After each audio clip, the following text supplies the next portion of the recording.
ಡಾಕ್ಟ್ರೆ ನಮಸ್ತೆ. ನಮಸ್ತೆ. ಹೇಳಿ, ಏನು ಸಮಸ್ಯೆ? ಡಾಕ್ಟ್ರೆ, ನನಗೆ ಬೆಳಿಗ್ಗೆ ಎದ್ದಾಗೆ ಏನು ಕಾಣೋದಿಲ್ಲ ಅಂತ, ತುಂಬ ಹೊತ್ತು ಆದಮೇಲೆ ಎಲ್ಲ ಕಾಣೋದು. ಹೌದಾ? ಅಯ್ಯೋ, ಇದ್ಯಾವುದೋ ದೊಡ್ಡ ಸಮಸ್ಯೆನೇ ಇರಬೇಕು. ಹಾಗಂತ ನೀವು ಎಷ್ಟೊತ್ತಿಗೆ ಎದ್ದೊಳೋದು? ಬೆಳಿಗ್ಗೆ ಎದ್ದೊಳ್ದ ಅದು ಒಂದು 3 ಗಂಟೆಗೆ ಡಾಕ್ಟ್ರೆ. 3 ಗಂಟೆಗೆ ಎದ್ರೆ ನಿಮಗೆ ಎಲ್ಲಿಂದ ಬೆಳಕು ಬರೋದು? ಹಾಗೆಲ್ಲ ಕತ್ಲೇನೆ ಕಾಣೋದು. 3 ಗಂಟೆಗೆ ಎಂತಕ್ಕೆ ಎದ್ದೊಳೋದು? ಅದು ತೇಲಿಕೆ. ಎದ್ದು ನಡಿ ಇಲ್ಲಿಂದ. ನೋಡಕ್ ಕೆಲಸ ಇಲ್ಲ ಅಂತ ಬರ್ತಾರೆ ಕರ್ಮ. ನಮಸ್ತೆ ಡಾಕ್ಟ್ರೆ. ಹಾಂ, ಏನು ಹೇಳಿ? ಇವಳಿಗೆ ಸ್ವಲ್ಪ ಹುಷಾರಿಲ್ಲ, ಜ್ವರ ಮತ್ತೆ ತಲೆನೋವು. ಓ ಹೌದಾ ಡಾಕ್ಟ್ರೆ, 1 ನಿಮಿಷ ಕಾಲ್ ಬರ್ತಾ ಉಂಟು. ಹಾಂ ಓಕೆ. ನೀನು ಇಲ್ಲೇ ಕೂತಿರು, ಕಾಲ್ ಬರ್ತುಂಟು, ಮಾತಾಡ್ಕೊಂಡು ಬರ್ತೇನೆ. ನೋಡಮ್ಮ, ಈ ಮಳೆಗಾಲದಲ್ಲಿ ಉಂಟಲ್ಲ, ಜ್ವರ ಎಲ್ಲ ಸರ್ವೇ ಸಾಮಾನ್ಯ, ಅದಕ್ಕೆಲ್ಲ ಹೆದರ್ಬೇಕಂತಿಲ್ಲ ಆಯಿತಾ. ಮತ್ತು ಮನೆಯ ಸುತ್ತಮುತ್ತ ಉಂಟಲ್ಲ, ಈ ನೀರೆಲ್ಲ ನಿಲ್ಲದಾಗೆ ನೋಡಿಕೊಳ್ಬೇಕು. ಈ ಟಯರ್, ಬಕೆಟ್, ಕೆಲವು ಗುಂಡಿಗಳಲ್ಲೆಲ್ಲ ಹಾಗೆಲ್ಲ ನಿಲ್ಲದಾಗೆ ನೋಡಿಕೊಳ್ಬೇಕು. ಅದರಿಂದ ಉಂಟಲ್ಲ ಡೆಂಗ್ಯೂ, ಮಲೇರಿಯಾದಂಥ ಸೊಳ್ಳೆಗಳು ಉತ್ಪತ್ತಿ ಆಗ್ತದೆ.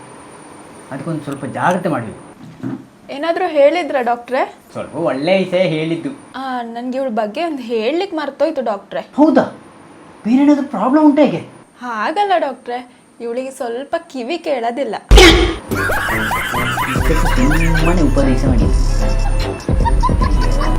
ನನಗೆ ನೀರು ಹೋಯ್ತದೆ.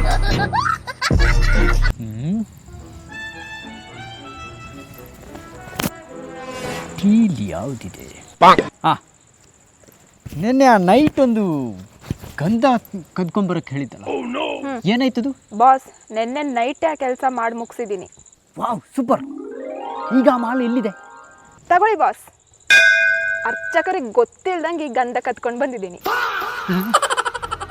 ಅಯ್ಯ, ನಾನು ಹೇಳಿದ್ದು ಗಂಧದ ಮರ ಕದ್ಕೊಂಡು ಬರಕ್ಕೆ.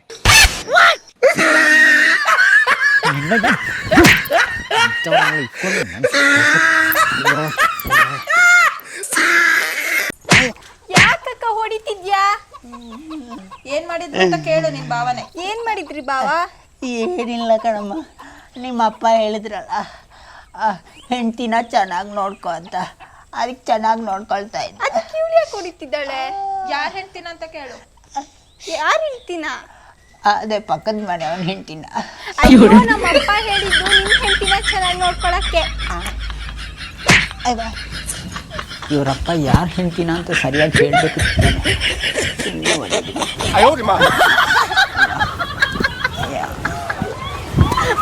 ಹೆಂಡ್ತಿನ ಯಾರು ಹೆಂಡ್ತಿ ಅಂದ್ರೆ